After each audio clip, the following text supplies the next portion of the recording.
সবাইকে আমন্ত্রণ জানাচ্ছি বিআরবি হসপিটাল লিমিটেড নিবেদিত রমজানি স্বাস্থ্য ভাবনা অনুষ্ঠানে পাওয়ার্ড বাই বিআরবি কেবলস। প্রিয় দর্শক, আপনাদের সাথে আছি আমি ডাক্তার অর্থি জোকরিফ। শুরু হলো মুসলিম ধর্মাবলম্বীদের সবচেয়ে বড় সিয়াম সাধনার মাস পবিত্র মাহে রমজান। প্রিয় দর্শক, এই রমজানটি শুধুমাত্র যে সিয়াম সাধনার বরং তা নয়, অনেক ক্ষেত্রে এটি সংযম, আত্মশুদ্ধি এবং সুস্থ থাকার মাস।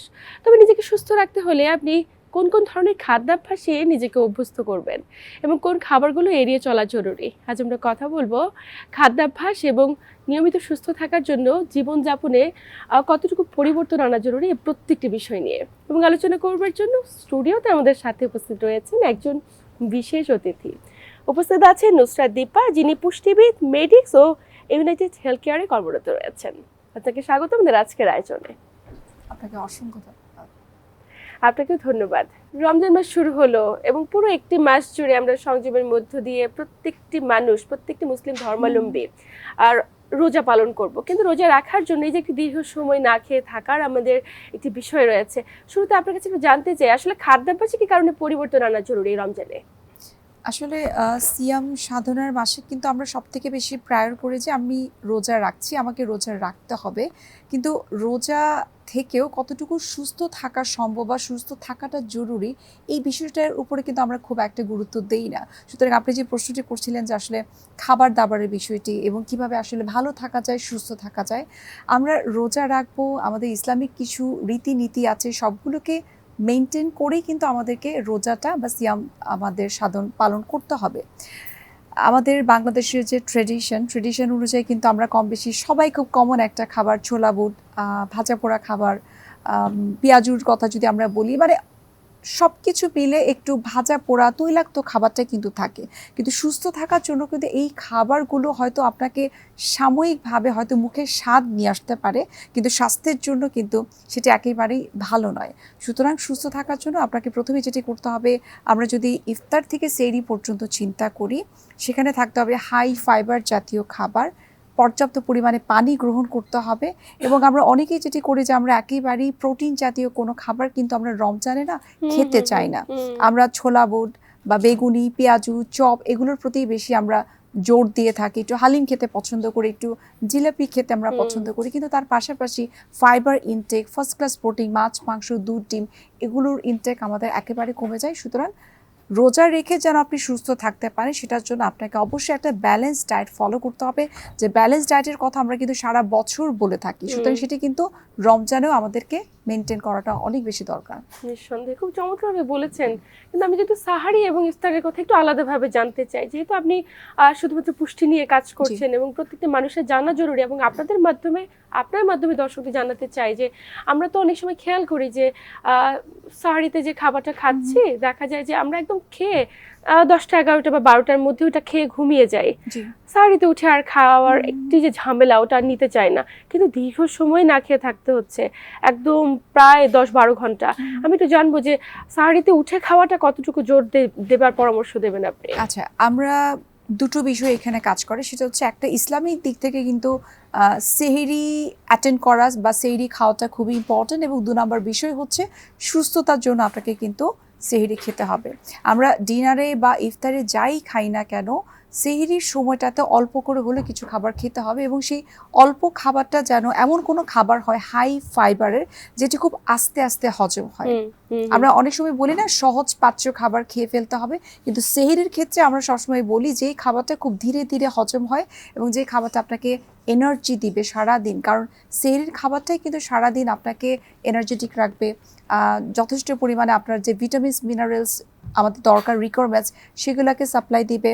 পানি পর্যাপ্ত পরিমাণে গ্রহণ করতে হবে। সুতরাং সেহরির খাবারটা হতে হবে, আমরা সবসময় বলি যে একটু হোল গ্রেইনের খাবার, লাল চাল, লাল আটার রুটি, সবসময় যে আসলে ভাতই হতে হবে এমন কোনো কথা নেই। আমরা চেষ্টা করব যে ব্রাউন প্রোডাক্ট, যেটা বলছিলাম যে সেটা ওটস হতে পারে, সেটা মুসলি হতে পারে, চিরা দই হতে পারে, লাল চালের কোনো ভাত হতে পারে, লাল আটার রুটি হতে পারে। অনেক সময় অনেকে কিন্তু নুডলসও খেতে পছন্দ করে, কারণ যদি গাট হেলথ ঠিক থাকে, এনি কাইন্ড অফ কার্বোহাইড্রেট নিতে হবে, কিন্তু এনশিওর করতে হবে এটার সঙ্গে আমার সাফিসিয়েন্ট অ্যামাউন্টের ফাইবার রয়েছে কিনা এবং ফার্স্ট ক্লাস প্রোটিন রয়েছে কিনা। অনেক সময় আমরা বলে থাকি যে যদি কারোর খাবারের পরিমাণটা যদি ঠিক থাকে এবং তিনি যদি মনে করেন যে আমি খাবারের পরে একটু 1 কাপ পরিমাণ দুধ অথবা আধা কাপ পরিমাণ আমি দই খেতে পারবো, তাহলে কিন্তু সেটাও তিনি খাবারের সঙ্গে অ্যাড করতে পারেন। কিন্তু এনশিওর করতে হবে ফার্স্ট ক্লাস প্রোটিন, ফাইবার এবং একটা পর্যাপ্ত পরিমাণে কার্বোহাইড্রেট, যেটি আপনাকে সারাদিনে এনার্জি দিবে। কিন্তু কার্বোহাইড্রেট খাওয়ার বিষয়ে অনেকের অনেক সংকীর্ণতা থাকে, যে অনেকে খেতে পারে না, অনেকে ডায়াবেটিস রোগী, অনেকে হাইপারটেনশন। আমরা জানবো কারা কারা খেতে পারবে, কতটুকু পরিমাণে খেতে পারবে, এটার মধ্যে নিশ্চয়ই লিমিটেশন রয়েছে, এবং ফাইবার সমৃদ্ধ খাবার না খাওয়ার ফলে কি কি ধরনের জটিলতা হয় পুরো রমজান মাস জুড়ে? প্রথমে একটা কথা আমি বলতে চাই, সেটা হচ্ছে আপনি বলছিলেন যে অনেক সময় আমরা বুঝি না। আমরা কিন্তু অনেক সময় বুঝি, আমরা জানি, কিন্তু আমরা মেনটেন করি না, করতে পারি না। যখন আমরা খেতে বসি তখন ওই কন্ট্রোলটা না আমাদের মধ্যে থাকে না। তো রমজানে প্রথমত যে প্রবলেমটা সব থেকে বেশি হয় সবার আগে, সেটি হচ্ছে কনস্টিপেশন, গ্যাস্ট্রাইটিসের প্রবলেম। আমরা যদি কনস্টিপেশনের কথা যদি বলি, সেটার একমাত্র রিজনই কিন্তু হচ্ছে যে আমরা ইফতার থেকে সেহরি পর্যন্ত কিন্তু সাফিসিয়েন্ট অ্যামাউন্টে ফাইবার ইনটেক একেবারেই করি না। আমরা জাস্ট ছোলা বুট, আমরা তেহারি অথবা হচ্ছে হালিম, আমরা জিলাপি, পেঁয়াজু বেগুনি, এগুলো খাওয়ার প্রতি আমাদের নেশা থাকে বেশি, এডিকশন চলে আসে। কিন্তু আমাকে যে ফাইবার জাতীয় কোনো খাবার, অর্থাৎ কোনো সবজি খেতে হবে, সালাদ খেতে হবে, ফল খেতে হবে, সেগুলো কিন্তু আমরা প্রপারলি মেনটেন করি না। এবং সবথেকে বড় কথা হচ্ছে যে পানি শূন্যতা হয়ে যায়, ডিহাইড্রেশন এবং সেই সাথে ইনসাফিসিয়েন্ট ফাইবার ইনটেকের কারণে দেখা যায় যে কনস্টিপেশনটা যাদের নর্মালি থাকে, তখন দেখা যায় রমজানে কিন্তু সেটা আরও বেশি বেড়ে যায়। এবং বাকি যেটা আপনি বলছিলেন যে গ্যাস্ট্রাইটিসের প্রবলেম, একটা মানুষ যদি 30 দিন আপনার ছোলা বুট খাচ্ছে, ভাজা পোড়া খাবার খাচ্ছে, এবং আমরা যেই কয়েকটা খাবারের কথা জানি যেটা বাংলাদেশ আমরা ট্রেডিশন বলতে পারি, যে পেঁয়াজু, বেগুনি, চপ, প্রত্যেকটা জিনিস কিন্তু ডুবো তেলে ভাজা হয়। তো একটা মানুষ যদি প্রতিদিন অল্প করে হলেও যদি 30 দিন খায়, তার কেন অ্যাসিডিটি হবে না, গ্যাস্ট্রাইটিসের প্রবলেম কেন তার হবে না? যাদের আগে থেকেই হয় তখন কিন্তু রমজানে কিন্তু সেটা ট্রিগার করে। একটা নর্মাল মানুষেরই কিন্তু দেখা যায় যে মাসে যদি 30 দিনই আমি এই খাবারটা খাই, তার কিন্তু একটু হলেও কিন্তু তার মুখে একটু টকটক পানি আসবে, পেটে জ্বালাপোড়া করবে, বুক জ্বালাপোড়া করবে, ঢেকুর উঠবে। তো এই জিনিসগুলো খুব কমন একটা জিনিস। সুতরাং এই বেসিক জিনিসগুলো যদি আমরা একটু অ্যাভয়েড করতে পারি, অ্যাজ এ ডায়েটিশিয়ান আমরা কিন্তু কখনোই বলি, আমরা অ্যাজ এ হিউম্যান বিং, মানে আমরা সবসময় বলি যে একটু তো খেতে মন চাইতেই পারে, you can eat this but little amount. আপনি যদি ইফতারটা ভাগেন একটা খেজুর দিয়ে, যেটা আমাদের ইসলামেও আছে, এবং আমরা এটা কিন্তু বলে থাকি যে সারাদিন রোজা রাখার পরে আপনার যে সুগার একটু ফল করে, বিভিন্ন ধরনের ইলেকট্রোলাইটসের একটু ঘাটতি হয়, তখন যদি আপনি একটা খেজুর খেয়ে যদি আপনি রোজা ভাঙেন, আপনার কিন্তু সেই যে ডেফিসিয়েন্সিটা সেটা কিন্তু অনেকটা কিন্তু ফিল আপ হয়ে যাবে। তারপর আমরা আসি যদি জুসের কথা, জুস মানে কিন্তু রেডিমেড যে জুসগুলো পাওয়া যায় পাউডার ফর্মে, সেগুলোও না, আবার অনেক সুইটনার আছে, আর্টিফিশিয়াল প্রিজারভেটিভ দেওয়া থাকে, সেগুলো আমরা খাবো। আমরা চেষ্টা করব আমার যে পানিটা থাকে সেটা যেন প্লেইন ওয়াটার অথবা ফ্রেশ ফলের জুস যেন থাকে। এবং অনেক ধরনের ডিটক্স ওয়াটারও খেতে পারি। ডিটক্স ওয়াটার মানে কিন্তু আমাদের একটা মিসকনসেপশন যে শুধুমাত্র সেটা ফ্যাট বার্ন করার জন্য। ডিটক্স ওয়াটার কিন্তু অনেক ধরনের হতে পারে, যেমন আমরা বিটরুট পানিটাকেও কিন্তু ডিটক্স ওয়াটার আমরা বলতে পারি, লংয়ের পানি, ক্লোভস ওয়াটার যেটা, সেটাকেও আমরা ডিটক্স ওয়াটার বলতে পারি, চিয়া সিডসের পানি, সেটাকেও কিন্তু আমরা ডিটক্স ওয়াটার বলতে পারি। সুতরাং একটা এই ধরনের হেলদি ডিটক্স ওয়াটার, অথবা হচ্ছে ইসবগুলের ভুষি দিয়ে আমরা একটা লেবুর শরবত, আমরা লাবাং খেতে পারি, বেলের শরবত খেতে পারি, কিন্তু চেষ্টা করতে হবে সেখানে সুগারটাকে অ্যাড না করা। সুতরাং সাফিসিয়েন্ট অ্যামাউন্টের যদি পানির ইনটেক এবং শাকসবজি, ফলমূল, সালাদ যদি আমরা ইফতার থেকে সেহরি পর্যন্ত অল্প অল্প করে ভেঙে ভেঙে খাই, তখন কিন্তু কখনোই আপনার কনস্টিপেশনও হবে না, গ্যাস্ট্রাইটিসের প্রবলেম সেটা কিন্তু খুব একটা আপনার বেড়ে যাবে না। খুব চমৎকারভাবে বলেছেন। কিন্তু ফাইবার সমৃদ্ধ খাবারের মধ্যে যে সমস্ত শাকসবজি রয়েছে, দেখা যায় আমরা খাবারের মধ্যে সেটা খাচ্ছি না, আমরা অনেক বেশি মাছ মাংস কিংবা মাংসর প্রতি প্রবণতা আমাদের অনেক বেশি, কারণ জটিলতা কিন্তু আমরা মাছটা কম খাই, আমরা একটু মিট আইটেম একটু বেশি খেতে পছন্দ করি, কারণ জটিলতার মাত্রা বাড়তে থাকে প্রতিনিয়ত। এবং অ্যাসিডিটি তো রয়েছে, ভাজা পোড়া তৈলাক্ত বিভিন্ন ধরনের জিলাপি, একদম বাজার থেকে বাইরে থেকে কিনে আনা খাবারগুলো অনেক বেশি খাই, হেপাটাইটিস বি আক্রান্তের ঝুঁকি অনেক মাত্রায় বেড়ে যায়। একটি বিষয় জানবো যে আমরা আসলে অনেকে খেয়াল করি যে পুরো রমজান মাস রোজা রাখছি, কিন্তু এন্ড অফ দ্য ডে আমাদের ওজন বাড়ছে, এই কমপ্লেইনটা অনেকের থেকে যায় যে কেন ওজন বাড়ছে, তাহলে কি এক্সারসাইজ করবো না, এক্সারসাইজ করলে আসলে কোন সময়টিতে করা জরুরি? আচ্ছা, এক্সারসাইজ শুধুমাত্র আসলে রমজান মাসের জন্য না, এক্সারসাইজ আমরা সবসময় বলি যে কোনো একটা সুস্থ মানুষের সুস্থ থাকার জন্য, মানসিকভাবে, শারীরিকভাবে এবং তার স্ট্রেস কন্ট্রোলের জন্য তার physical activities is very very important. আর রমজানে তো সেটি আরও বেশি গুরুত্বপূর্ণ, বিশেষ করে যারা ডায়াবেটিক পেশেন্ট, তাদের একটা প্রশ্ন থাকে যে আমার সুগার কন্ট্রোলের জন্য তো আমাকে রেগুলার ফিজিক্যাল অ্যাক্টিভিটিসে থাকতে হয়, কিন্তু রমজানে আমি আসলে কখন হাঁটবো? তো ডাক্তার প্লাস হচ্ছে আমরা পুষ্টিবিদ যারা রয়েছে তারা কিন্তু আমরা পরামর্শ দিয়ে থাকি রোজা রেখে কখনোই হাঁটাহাঁটি করা যাবে না। বড়জোর আপনি সকালবেলায় আর্লি মর্নিং কিছু ফ্রি হ্যান্ড এক্সারসাইজ করতে পারেন, কিন্তু কোনো হেভি কোনো এক্সারসাইজ না, 5 থেকে 10 মিনিটের মতো ফ্রি হ্যান্ড এক্সারসাইজ। তারপরে হচ্ছে আপনি ইফতার করলেন, 45 থেকে 1 ঘন্টার একটা গ্যাপ দিলেন, তারপরে আপনি হাঁটাহাঁটি করতে পারেন। তবে কেউ যদি 5 ওয়াক্ত নামাজ এবং সেই সাথে তারাবি পড়েন, তখন আমরা যে 45 মিনিট রেগুলার হাঁটতে বলি, তখন সেই ব্যক্তিটিকে, সেটা নন ডায়াবেটিক পেশেন্ট হতে পারে, ডায়াবেটিক পেশেন্ট হতে পারে, তখন কিন্তু 45 মিনিট হাঁটার, তার টানা হাঁটার দরকার নেই।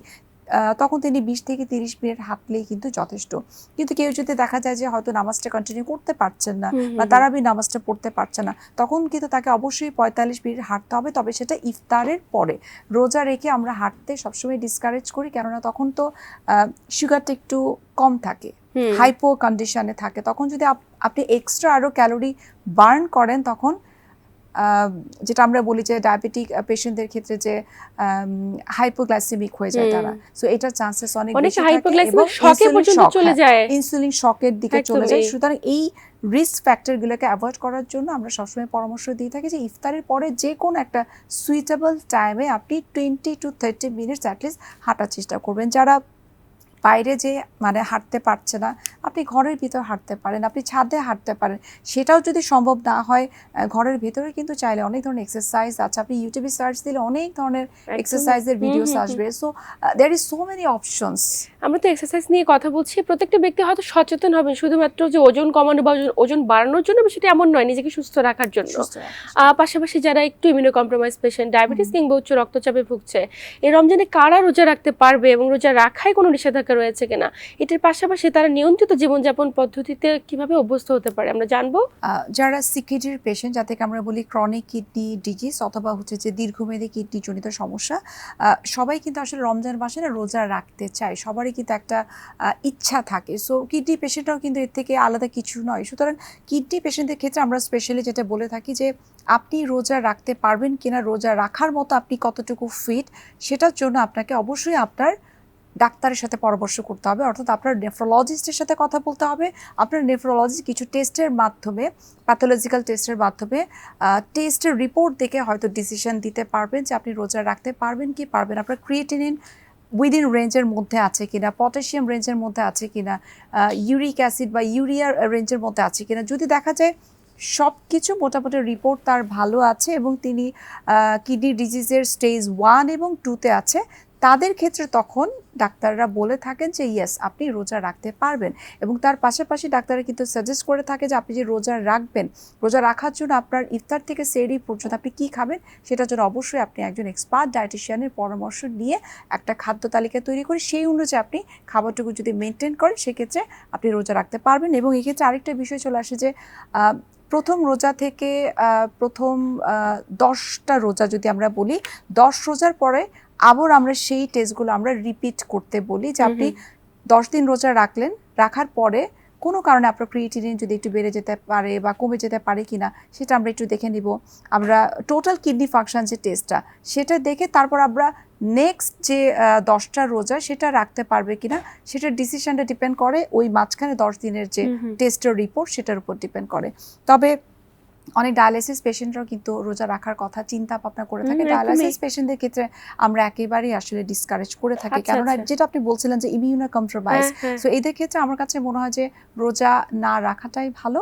এবং কিডনি ডিজিজের স্টেজ 1-2-র ক্ষেত্রে আমরা বলে থাকি বা পারমিশন দিয়ে থাকে, ডাক্তাররা পরামর্শ দিয়ে থাকে, আমরা বলে থাকি, কিন্তু স্টেজ 3 এবং 4 যাদের থাকে তাদের ক্ষেত্রে কিন্তু আমরা নিষেধ করে থাকি। এবং এখানে কিন্তু পানির একটা বিষয় চলে আসে কিডনি পেশেন্টদের। যেমন আমরা নর্মাল মানুষ যারা আছি তাদেরকে আমরা বলি যে যতটুকু পানি খেতে পারে 2 থেকে 2.5 লিটার পর্যন্ত তিনি পারবেন, কিন্তু কিডনি পেশেন্টদের ক্ষেত্রে কিন্তু পানির একটা রেস্ট্রিকশন থাকে।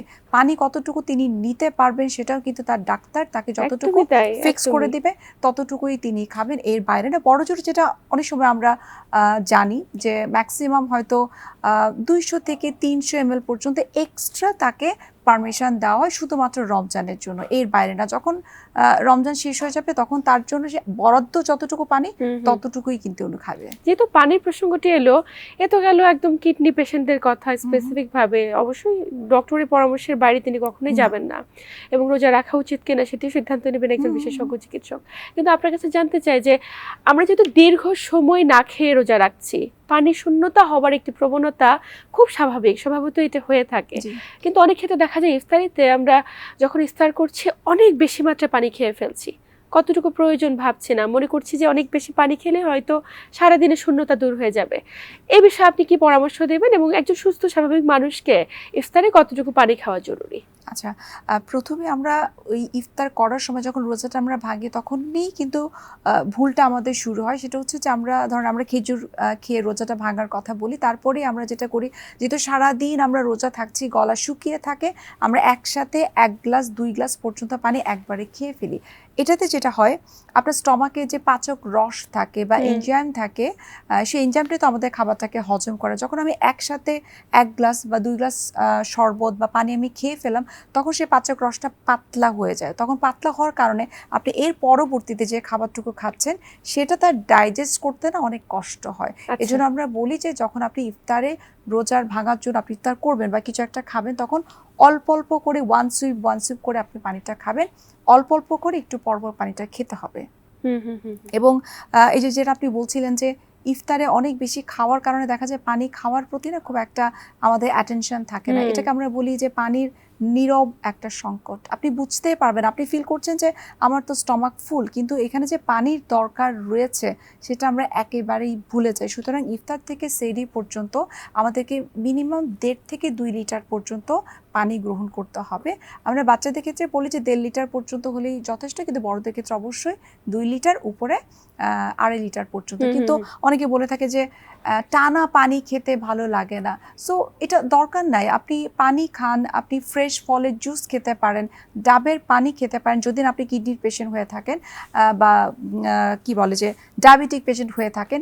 এই দুইটা গ্রুপকে আমরা শুধুমাত্র বলি যে ডাবের পানি অ্যাভয়েড করার জন্য। এর বাইরে বাকি আমরা যারা নর্মাল মানুষ আছি আমরা ডাবের পানি খেতে পারি। ডাবের পানি খেতে পারি। একদম শেষ প্রান্তে চলে এসেছি আমরা আলোচনায়, অনেক গুরুত্বপূর্ণ তথ্য জানলাম আপনার মাধ্যমে।